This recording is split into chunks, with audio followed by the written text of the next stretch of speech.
नमस्कार, स्वागत है आपको अपने YouTube चैनल रैमो क्लासेस में। तो मैं आशा करता हूं कि आप लोग मस्त होंगे, स्वस्थ होंगे, कुशल मंगल होंगे। तो श्रीमान, मैं फिर से आज आप लोगों के सामने उपस्थित हूं। जैसा कि आप लोग जान रहे हैं कि पिछले क्लास में हम लोगों ने मगध साम्राज्य के बारे में अध्ययन किए थे। ठीक है, क्या चीज के बारे में अध्ययन किए थे? मगध साम्राज्य के बारे में। ठीक है, मगध साम्राज्य के बारे में पढ़े थे। मगध साम्राज्य में बहुत सारे शासक वंश के नाम, वंश के बारे में पढ़े थे। बृहद्रथ वंश, हर एक वंश की जानकारी हम लोगों ने ले लिया था। और उसके बाद जो है हम लोगों ने हर एक वंश के प्रमुख शासक, ठीक है, हर एक वंश पे हम लोग क्लास की अंत किए थे, खत्म किए थे क्लास को। ठीक है, और हर एक वंश में ही 4 शासक का नाम दिया गया है: अजातशत्रु, बिंबिसार, उदयन और नागदशक। ठीक है, नागदशक, उदयन, बिंबिसार, अजातशत्रु। तो आज जो है हम लोग हर एक वंश के प्रमुख शासक में स्टार्ट करेंगे बिंबिसार के पढ़ने के लिए। ठीक है, बिंबिसार को पढ़ेंगे। ठीक है, कि बिंबिसार के बारे में पढ़ेंगे और क्या अजातशत्रु के बारे में पढ़ेंगे। ठीक है, तो श्रीमान, जैसा कि आपको पहले ही हम लोग वीडियो में पढ़े थे मगध साम्राज्य। अगर आप लोग वीडियो में नहीं देखे हैं, मगध साम्राज्य का वीडियो नहीं देखे हैं, आप लोग उस वीडियो को रूबरू नहीं देख पाए हैं, वो क्लास अगर मगध साम्राज्य का छूट गया है तो हड़बड़ाने की बात नहीं है। मैं आपको इसी वीडियो में मगध साम्राज्य का लिंक जो है दे दूंगा। ठीक है, और उससे आप अध्ययन कर सकते हैं। तो आज का क्लास जो होगा हम लोग को बिंबिसार और अजातशत्रु के बारे में अध्ययन करना है। ठीक है, तो बिंबिसार के बारे में पढ़ना क्या है? तो बिंबिसार को सर्वप्रथम हम बताएंगे। बाबू देखो, क्लास की होती है शुरुआत। बिंबिसार जो था, हर एक वंश, पिछले क्लास में आप लोग को पढ़ाए थे कि हर एक वंश के संस्थापक जो थे बिंबिसार थे। कौन थे? बिंबिसार। तो बिंबिसार क्या था बाबू? तो हर एक वंश के संस्थापक। पिछले क्लास में हम लोग मगध साम्राज्य वाला वीडियो में पढ़े थे कि हर एक वंश के संस्थापक जो था वो कौन था जी? हर एक वंश के संस्थापक माना गया बिंबिसार को। हर एक वंश का संस्थापक किन्हें माना गया? बिंबिसार को माना गया। श्रीमान, आप लोग वीडियो के साथ बने रहिए, एकदम लास्ट तक मजा आवेगा, एकदम भरपूर आवेगा। ठीक है, एकदम भरपूर मजा आवेगा। जैसा कि बाबू आप लोग जान रहे हैं कि दिवाली के छुट्टी में आप लोग घर बैठल हैं, तब बैठना नहीं है भैया, पढ़िए, कुछ ना कुछ पढ़िए। नहीं तो ऐसा चीज है, हिस्ट्री ज्योग्राफी बफा रे बफा, आज पढ़ला तो कल सफा। ठीक हो, तो इसीलिए कहते हैं कि कुछ ना कुछ थोड़ा बहुत पढ़ते रहना है घर पे। समय को व्यतीत नहीं करना है। समय बहुत मूल्यवान होता है बाबू। अगर समय को आप लोग आपको खरीदने की आवश्यकता हो तो समय को आप लोग पैसे की बदौलत खरीद लीजिए, लेकिन समय वेस्ट मत कीजिए। ठीक है, पैसे की बदौलत अगर समय खरीदना हो तो खरीद लीजिए। जहां आपकी समय व्यतीत हो रहा है वहां आप पैसा देकर टाइम को खरीद लीजिए। ठीक है, तो आइए आज बाबू बिंबिसार, हर एक वंश के बिंबिसार को, हर एक वंश के संस्थापक कौन? बिंबिसार। ठीक है, और इसका गौतम बुद्ध के समकालीन माना गया बिंबिसार को। क्या जी? गौतम बुद्ध का समकालीन। क्या माना गया? गौतम बुद्ध का समकालीन। गौतम बुद्ध का समकालीन बिंबिसार। कौन थे? गौतम बुद्ध के समकालीन। गौतम बुद्ध के समकालीन कौन हलथिन जी? समकालीन बिंबिसार। गौतम बुद्ध के समकालीन बिंबिसार। ठीक है, और जैन साहित्य में जो है, जैन साहित्यों में इनका जो नाम है कुछ अलग नाम दिया गया। ठीक है, जैन साहित्य में इनका नाम क्या दिया गया? अलग नाम क्या दिया गया? बिंबिसार का नाम जो है जैन साहित्य में बदल दिया गया। और क्या रखा गया? तो जैन साहित्य में बिंबिसार का नाम जो है बाबू वो रखा गया सौनिक। क्या रखा गया? बिंबिसार का नाम जैन साहित्य में सौनिक रखा गया। क्या रखा गया जी? सौनिक रखा गया। सौनिक। क्या रखा गया? सौनिक रखा गया। ठीक है, क्या रखा गया? सौनिक रखा गया। बिंबिसार जो थे बाबू लगभग 52 वर्षों तक मगध पर शासन किया। कितने वर्षों तक? 52 वर्षों तक कहां शासन किए? बिंबिसार जो थे वो 52 वर्षों तक मगध पर शासन किए थे। कब तक जी? 52 वर्षों तक लगभग कहां किए थे? तो मगध पर शासन किए। मगध पर शासन करने के क्रम में ही इन्होंने अपनी राजधानी, मगध पर शासन करने के क्रम में ही इन्होंने राजगृह को अपनी राजधानी बना लिया था। ठीक है, किसको? राजगृह को अपनी राजधानी बना लिया था। हम आपको पिछले क्लास में मगध साम्राज्य वाला जब स्टार्ट हुआ था क्लास बाबू, तो उसमें बताए थे कि मगध की राजधानी राजगृह, ठीक है। तो 52 वर्षों तक जो थे बिंबिसार वो मगध पर शासन करते हैं और राजगृह को अपनी राजधानी बना लेते हैं। कहाँ बाबू? राजगृह। बाबू रे राजगृह को अपनी राजधानी बना लेते हैं। राजगृह को क्या बना लेते हैं? अपनी राजधानी। पिछले क्लास में बताए थे बाबू कि राजगृह का अन्य नाम भी है। अगर राजगृह का राजगीर दे दिया तो वही होगा बाबू, बसुमती दे दिया तो वही होगा बाबू, क्या होगा? बसुमती। राजगीर बसुमती उसी का नाम है, राजगीर का नाम ही है बाबू। तो इसी राजगृह को 52 वर्षों तक शासन करके मगध पर और राजगृह को अपनी राजधानी बना लेता है। कौन? बिंबिसार बना लेता है। ठीक है, यहाँ तक तो कंप्लीट है आपको। अब आते हैं बाबू कि जो ये बिंबिसार जो था अंग महाजनपद में कौन 2 क्षेत्रों को, ठीक है, अंग महाजनपद के 2 क्षेत्रों को मगध में मिला लिया था। ठीक है, अंग महाजनपद की बात आती है तो आपको कुछ याद आ रहा होगा श्रीमान। महाजनपद की बात आ रही है कोची के बाद? महाजनपद के बाद। महाजनपद के गो पढ़े लिहल जी? पिछला क्लासवा में हमने पढ़ लिहल कि महाजनपद के गो होवा है बापा? 16 गो होवा है। के गो? 16 गो होवा है महाजनपद। के गो याद है कि नहीं? महाजनपद के गो होता है? 16 गो महाजनपद होता है। 16 महाजनपदों में से वही दो क्षेत्रों को अंग महाजनपद के 2 क्षेत्रों को बाबू मगध में मिला लिया था बिंबिसार। तो कौन से 2 क्षेत्रों को मिलाया था? तो बाबू मुंगेर और भागलपुर को। कौन से? मुंगेर और भागलपुर को बाबू मगध में मिला लिया था बिंबिसार। ठीक है, मुंगेर और भागलपुर को अंग महाजनपद के 2 क्षेत्रों को, अंग महाजनपद के 2 क्षेत्र मुंगेर और भागलपुर को बिंबिसार ने मगध में मिला लिया था। ठीक है, यहां तक कंप्लीट है।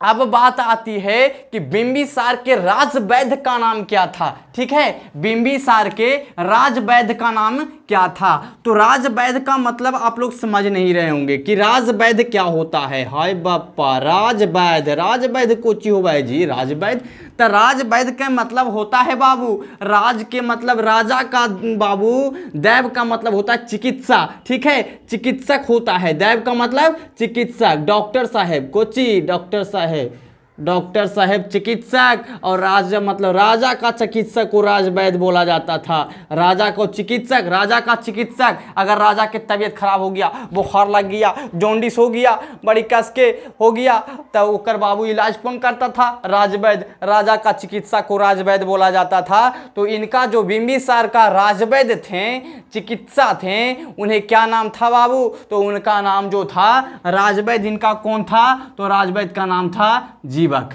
ठीक है, जीवक जो था बाबू राजवैद्य, ध्यान पूर्वक सुनिएगा, जीवक जो था राजवैद्य वो गौतम बुद्ध का भी सेवा किए थे। ठीक है, गौतम बुद्ध का भी सेवा किए थे। और एक अवंती के राजा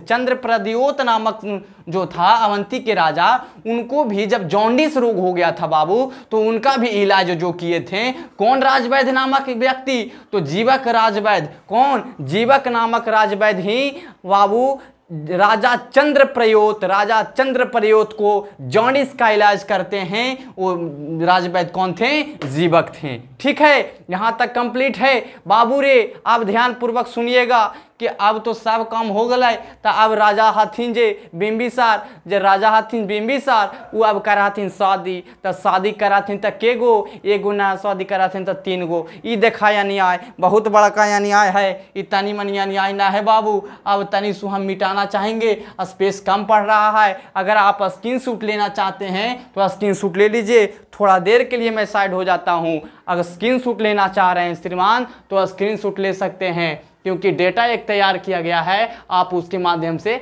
आप समझ सकते हैं। ठीक है, अब जो होता है बाबू कि बिंबिसार जो होते हैं, हर्यक वंश के संस्थापक कौन हलाई? बिंबिसार। तो ई बाबू अब शादी ब्याह करते हैं। स्क्रीनशॉट ले लिए हैं, अब मिटाएंगे थोड़ा सा भैया, अब मिटाएंगे। अब ये शादी ब्याह करते हैं कौन? बिंबिसार करते हैं शादी ब्याह। अब शादी ब्याह करते हैं तो देखिए इनका अन्याय बाबू। अब शादी ब्याह हुआ है तो एक ही गो औरत से न करती जी, हमने एगो औरत से शादी ब्याह कराऊँ कि ना। अब ई जे हथी ना ये 3-3 गो शादी करके थी, के गो शादी? 3-3 गो। ये देखो आनी आइए ना, हाँ एगो के समार में हालत खराब हो जाए, 3 गो कैसे? तो ये 3-3 गो शादी किए थे बाबू बिंबिसार, ठीक है। अब किससे किससे किए थे शादी बाबू, तो आओ देखते हैं। पहली जो पत्नी थी महाकौशला, और एक जो थी चेलना, और दूसरी जो थी क्षेमा थी। आइए नाम लिख देते हैं बाबू।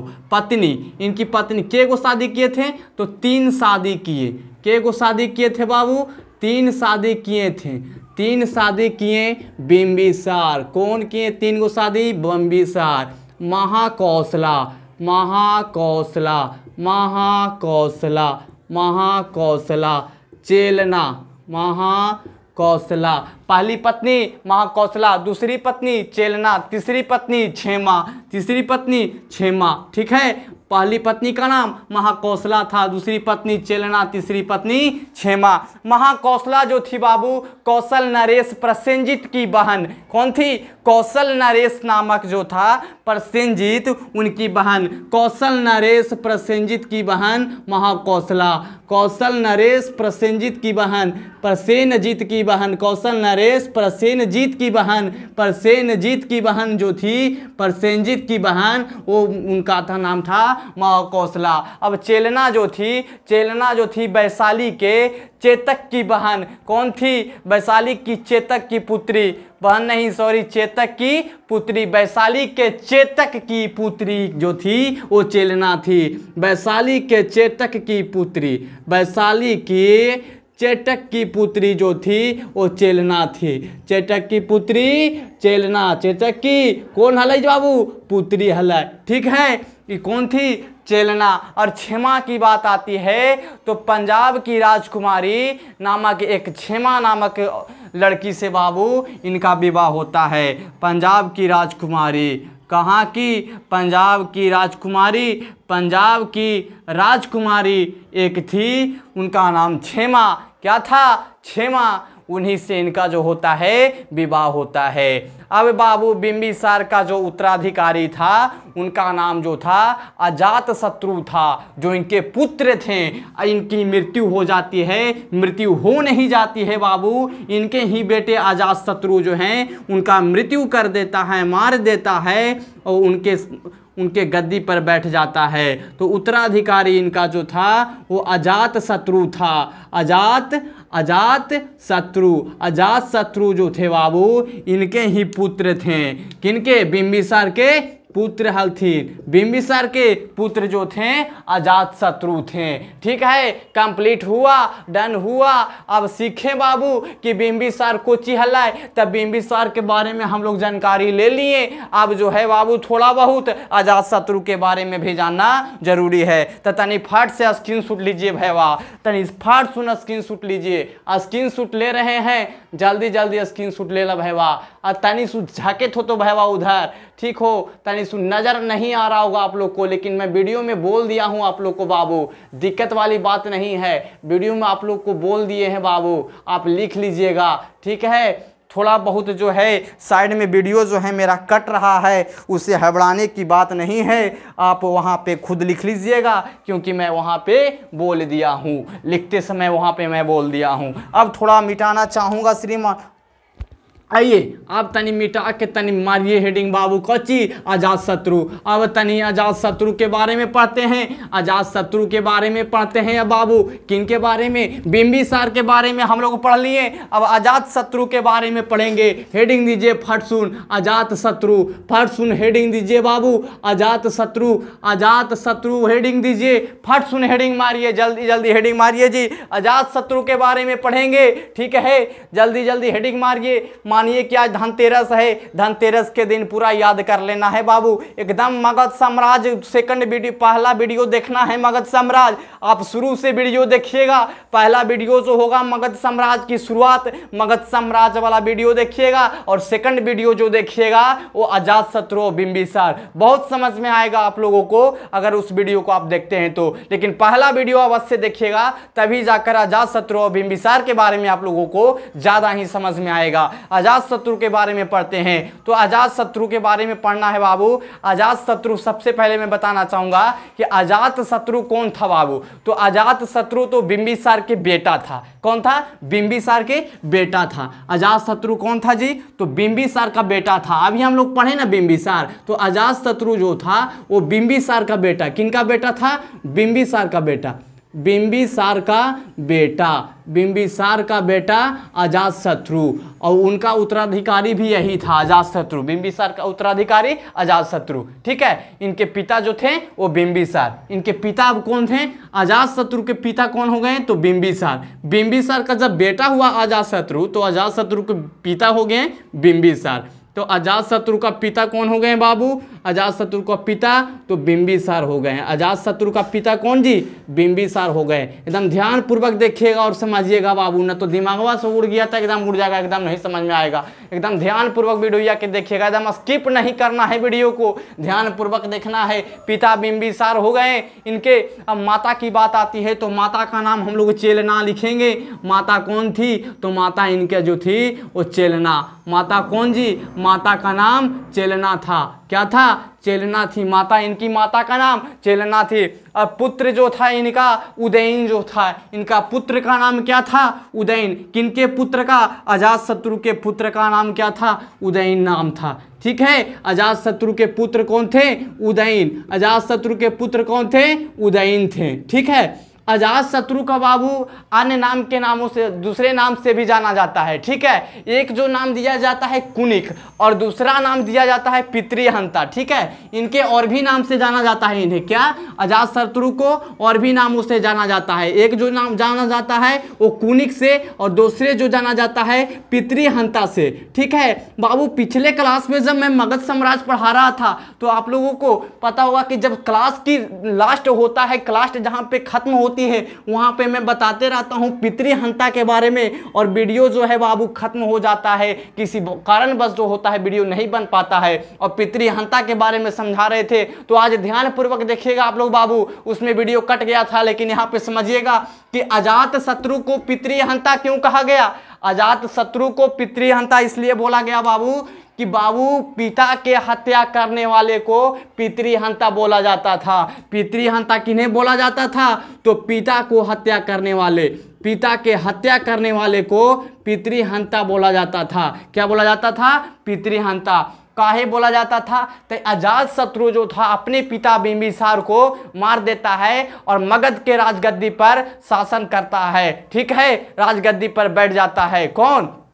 अजातशत्रु मगध के राजगद्दी पर बैठ जाता है और 32 वर्षों तक शासन करता है बाबू। ठीक है, और उदयन जो था, उदयन जो इनका पुत्र था। ठीक है, तो उदयन भी जो था ना बाबू, वो भी अपने पिता अजातशत्रु को मृत्यु कर वो भी मगध की राजगद्दी पर बैठता है। इसलिए इन लोगों को पितृहंता बोला जाता है। पितृहंता का मतलब क्या होता है? पिता का हत्या करने वाला को पितृहंता बोला जाता है। ठीक है बाबू, अजातशत्रु के काल में ही राजगीर के सप्तकर्मी गुफा में प्रथम बौद्ध संगीति हुआ था। किनके काल में? अजातशत्रु के काल में ही। किनके काल में जी? अजातशत्रु के काल में प्रथम बौद्ध संगीति। कहाँ? राजगीर के सप्तकर्णी गुफा में। राजगीर के सप्तकर्णी, राजगीर सप्तकर्णी गुफा कहाँ है? तो राजगीर में सप्तकर्णी गुफा कहाँ है? सप्तकर्णी गुफा राजगीर में। यही जो था प्रथम बौद्ध संगीति अजातशत्रु के ही काल में, अजात शत्रु के ही काल में प्रथम बौद्ध संघिति हुआ था। ठीक है, अजात शत्रु के महामंत्री जो थे उनका नाम था वर्षकार। क्या था? इनके महामंत्री का नाम जो था, इनके महामंत्री का नाम क्या था जी? इनके महामंत्री वर्षकार। इनके महामंत्री का नाम वर्षकार। वर्षकार नाम बोलकर अगर बरसकार बोला जाए तो बरसकार या वर्षकार हम बोलेंगे। ठीक है, यहाँ पे देख लीजिए वर्षकार या बरसकार। ठीक है, वहाँ पे वीडियो कट रहा है जिसके लिए मैं माफ़ी चाहूँगा। वर्षकार या बरसकार। ठीक है, इनके महामंत्री का नाम वर्षकार या बरसकार। ठीक है, और जो अजात शत्रु थे राजगीर के किले को बंदी किया था। ठीक है, राजगीर के किले को बंदी किसने किया? अजात शत्रु। राजगीर के किले को बंदी किसने किया था? अजात शत्रु। तो ठीक है, अब देखिए इसको स्क्रीनशॉट ले लीजिए। हम लोग बिंबिसार और अजात शत्रु के बारे में इस वीडियो में अध्ययन किए, और पिछले वीडियो में जो मैं उसका जो मगध साम्राज्य जो पढ़ाए पिछले वीडियो में, उसका लिंक जो है इसका डिस्क्रिप्शन में दे दिया जाएगा। क्योंकि सबसे पहले आप लोग जो है मगध साम्राज्य जो है उसका वीडियो देखिएगा शुरू से, तब जो है आपको समझ में आएगा कि अजात शत्रु और बिंबिसार कौन था। तो ठीक है, और मिलते हैं अगले वीडियो में। बस आप लोग ध्यानपूर्वक इस वीडियो को देखिएगा तो अवश्य समझ में आएगा। लेकिन सबसे पहले मगध साम्राज्य वाला फर्स्ट वीडियो को देखना है, उसके बाद सेकंड वीडियो को देखना है। ठीक है, तो मिलते हैं अगले क्लास में। धन्यवाद। जय हिंद, जय भारत।